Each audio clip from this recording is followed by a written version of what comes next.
attracted you to this movie? The quality of the writing, to begin with, which is always my starting point. If the script is good. No?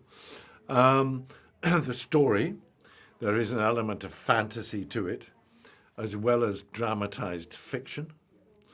I met Carlo Hinterman, liked what he had to say. I'm very well aware of Terence Malick, of course, the fact that his association with the film, so put all those elements together, and I thought I would be silly not to do it. So. And how does it feel to be in Venice, the first big film festival after Corona, and promoting the movie? Wonderful. I first came to Venice, quite a long time ago with a film I did with the Taviani brothers, which was a wonderful experience. I think it was the only English language film they made. So that was the first time I came to Venice. I think I've been here 2 occasions since then.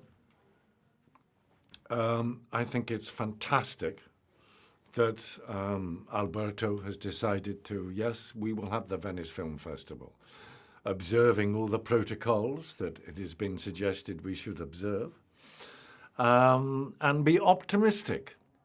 There's the great feeling of optimism to come here, which is one of the wonders of the world, Venice. Look at the weather, it's absolutely fantastic. To promote a film that I think is really, really well made. Yeah, what could be better? You've done so many movies and television series, and you worked with Robert Altman, you've done The Crown. Yeah. With age, do you think it gets easier to act, or is it as challenging as it used to be? Well, to a certain degree it gets easier because I like to think I know what I'm doing, But I try not to be complacent. With every job there is a challenge, whether it's a little part or a big part, depending how demanding it is, because my job is to pretend, and to pretend in a way that makes people believe that I am not pretending. So that is the challenge. But I think it's challenge with a small c. I would be facing challenges if I was a fireman or a coal miner or a soldier in a war zone. That's challenge. I think the challenge we have as actors is with a very small c at the beginning. I was looking at your CV the other day to prepare for this interview, and I saw that you did, in one of your first roles, was a henchman in the James Bond movie For Your Eyes Only. Yes. What memories do you have of that movie, shooting Cortina, working with Roger Moore? Well, Roger Moore was a gentleman. He was a wonderful guy, and he was very kind, very generous to me, because I had one line in the film. I was one of 4 villains.